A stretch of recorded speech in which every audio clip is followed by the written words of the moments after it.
New Zealand और south Africa की विभिन्न टीमों के बीच खेली जा रही 5 टी20 मैचेस की सीरीज का दूसरा टी20 मैच, जिसमें इसके पहले पहला टी20 मैच जो खेला गया उसमें न्यूजीलैंड की टीम ने बड़ी ही आसानी से 80 रन के बड़े डिफरेंस से साउथ अफ्रीकन टीम को हरा दिया। और सेकंड टी20 मैच में जब ये दोनों टीमें उतरेंगी एक बार फिर से, इस बार मैदान होगा सेडॉन पार्क हैमिल्टन का 17 मार्च को सुबह 7:15 पर भारत के समय के हिसाब से, लेकिन वहां के लोकल टाइम के हिसाब से दोपहर को 2:45 पर। और फिलहाल वेदर फोरकास्ट आपको जो बताता है उस टाइम पर आसमान पर बादल होने की संभावनाएं काफी अच्छी खासी हैं। और ना सिर्फ बादल होंगे बल्कि काले घने बादल वहां पर रहेंगे।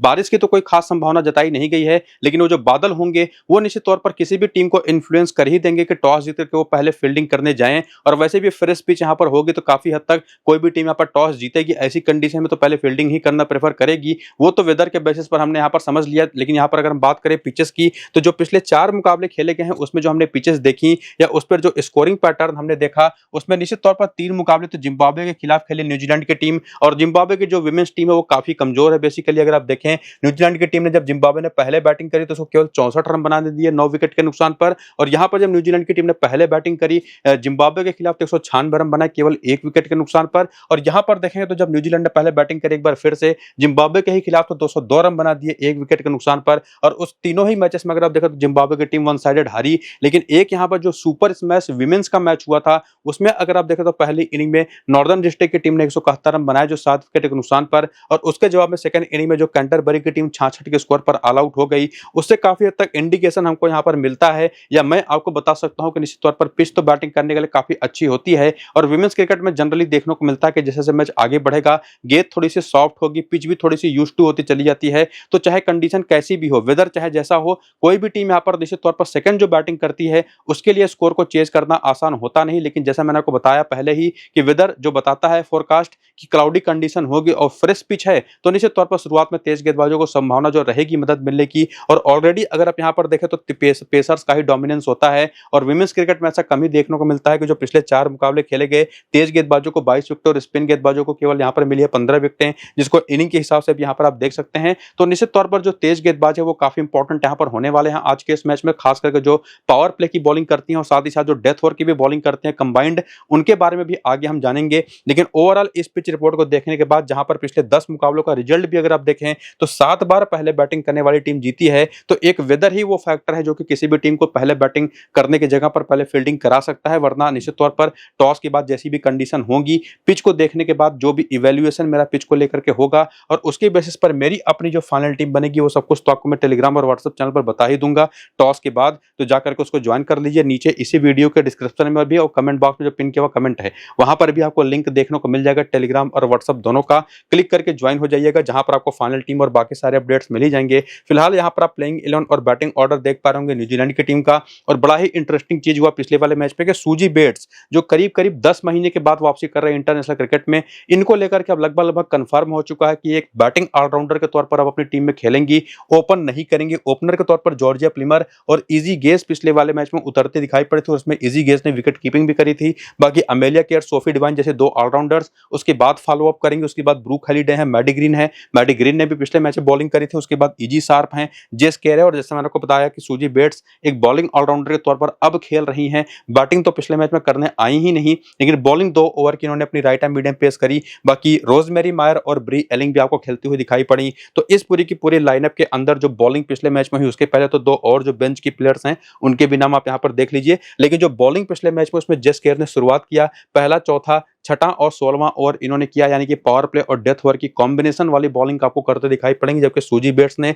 दूसरा और 14वां ओवर किया। उसके बाद ब्री एलिंग जो इनकी बाएं हाथ की मीडियम पेसर हैं, ये भी पावर प्ले की 2 ओवर और 1 ओवर डेथ की करते दिखाई पड़ी। बाकी अमेलिया केयर और रोजमेरी मायर के साथ साथ सोफी डिवाइन 3 ऐसी प्लेयर हैं इनकी जो 3 से 4 ओवर की बॉलिंग करेंगे। और ना सिर्फ करेंगी, बहुत ही इंपॉर्टेंट फेजेस में बॉलिंग करेंगे। तो ये तीनों तो वैसे भी बहुत इंपॉर्टेंट बॉलिंग ऑप्शंस हैं, लेकिन निश्चित तौर पर इसमें जेस केयर भी एक चौथा नाम जुड़ जाती हैं जो कि बहुत ही इंपॉर्टेंट रहेंगे। लेकिन उसी में जितने भी प्लेयर स्क्वाड के अंदर हैं जो न्यूजीलैंड की तरफ से फिलहाल खेल रही हैं, उनका करियर कैसा चला है टी20 फॉर्मेट में, उसका भी डेटा अगर आप देखना चाहें, जो कि आप पिछले वीडियो में भी देख चुके हैं ऑलरेडी, वो आप यहां पर देखना चाहें तो जरूर देख लीजिए, काफी काम आपके आएगा। और उसके बाद रीसेंट फॉर्म जिसमें पिछले वाले मैच की परफॉर्मेंसेस भी शामिल हैं, उसको भी देखें तो इजी गेज ने पिछले मैच में तो खाता नहीं खोला। हालांकि उसके पहले के मैचेस में अगर आप देखें तो लगातार धमाकेदार कुछ पारियां इन्होंने खेली थी, उसमें से ज्यादातर पारियां हालांकि जिम्बाब्वे की विमेंस टीम के खिलाफ है, तो उसको आप उतना शायद वैल्यू ना करें। सामने साउथ अफ्रीकन जो बॉलिंग है वो काफी ज्यादा मजबूत है उसके मुकाबले।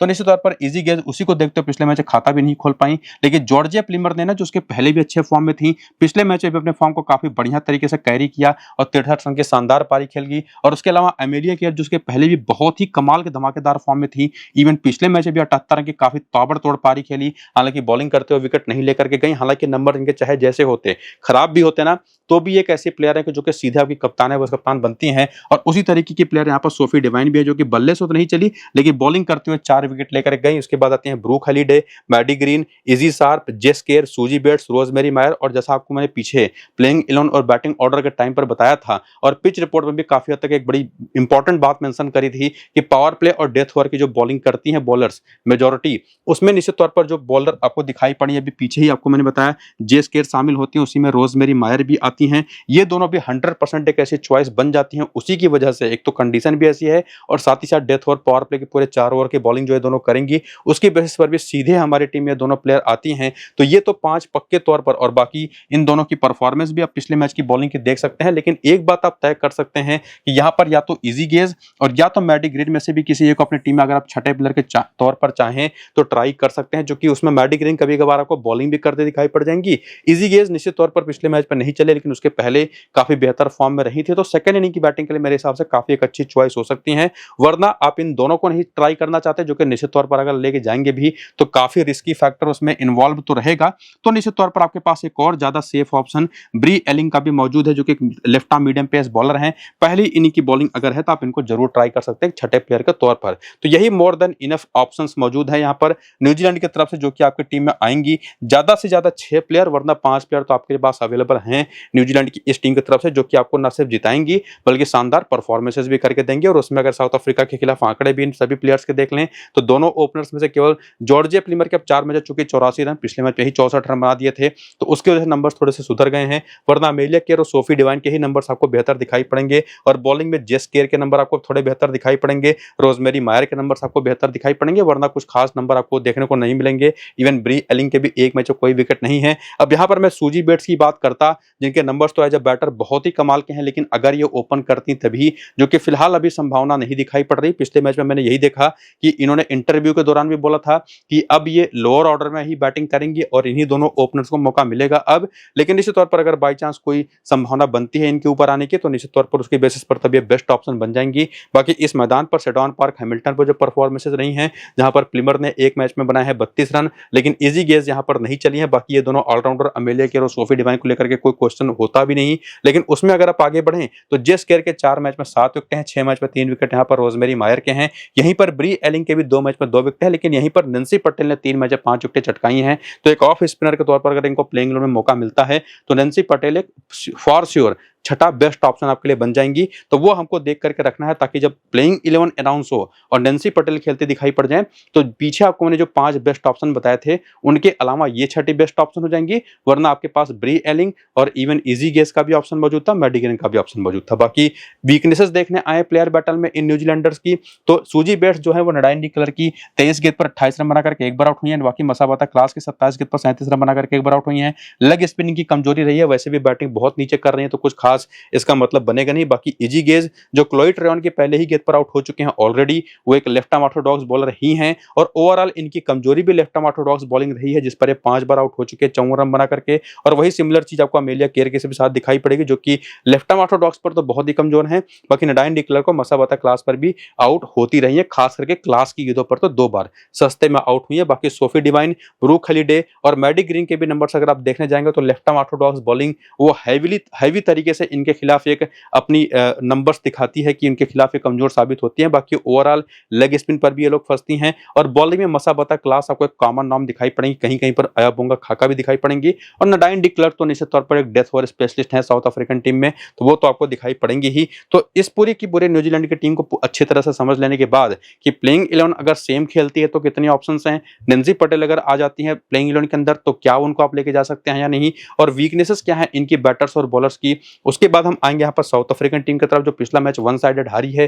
हालांकि इनका कुछ इस तरीके का प्लेइंग 11 और बैटिंग ऑर्डर जो आपके सामने है वो देखने को मिला था, जिसमें बेंच पर भी इनके पास ये 4 ऑप्शन मौजूद हैं। बाकी जो बॉलिंग इनके तरफ से हुई थी, कई सारे ऑप्शन इन्होंने ट्राई किए। सून ले से भी पहला ओवर करा दिया। बाकी मसाबता क्लास ने पूरे 4 ओवर किए और बढ़िया बॉलिंग करी। बाकी अयाबुंगा खाका ने भी 3 ओवर किए।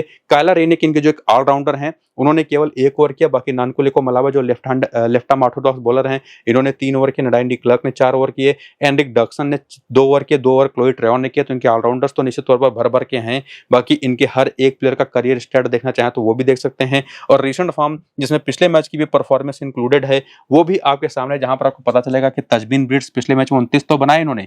उसके पहले भी अगर आप देखेंगे ना तो फॉर्म इनका बहुत ही ज्यादा इनकंसिस्टेंट होता है। वैसे भी एक स्ट्रोक प्लेयर हैं तो उसी तरीके के नंबर्स इनके आते भी हैं। बाकी सून लूज जिनकी यूटिलिटी तो बड़ी अच्छी है, ओवरऑल इसके पहले अच्छे फॉर्म में भी थी, लेकिन पिछले मैच में कुछ खास कमाल कर नहीं पाए। बॉलिंग भी केवल 1 ओवर का मिला। बाकी लॉरा वुल्फार्ट निश्चित तौर पर बिना खाता खोले आउट हो गई उसके पहले, लेकिन अच्छे फॉर्म में थी। और बाकी एंड्रिक डक्सन जिन्होंने 2 ओवर की बॉलिंग करी, 7 रन बनाए बल्ले से, उसके पहले काफी अच्छे फॉर्म में थी। बाकी क्लोई ट्रेवन के साथ भी दिक्कत वही रही कि बल्ले से चली नहीं और बॉलिंग से जो 2 ओवर की उसमें इनको विकेट मिला नहीं। तो इनका जो पूरा टॉप ऑर्डर है ना वो काफी वीक दिखाई पड़ता है। हालांकि नाम बड़ी बड़ी हैं, जिसमें लॉरा वुल्फार्ट मेरे हिसाब से काफी सेफ रहेंगी और सेकंड बेस्ट ऑप्शन मेरे हिसाब से यहाँ पर एंड्रिक डक्सन हो सकते हैं। वरना थर्ड बेस्ट ऑप्शन यहाँ पर आपके पास सून लूज का भी है, या सबसे ज्यादा रिस्क अगर आप लेना चाहते हैं तो फोर्थ बेस्ट ऑप्शन यहाँ पर आपके पास तजमीन ब्रिट्स भी है। तो यहाँ पर लॉरा वुल्फार्ट के अलावा इन तीनों को प्रेफरेंस वाइज अपने हिसाब से आप जितना रिस्क ले सकते हैं पिक करिएगा।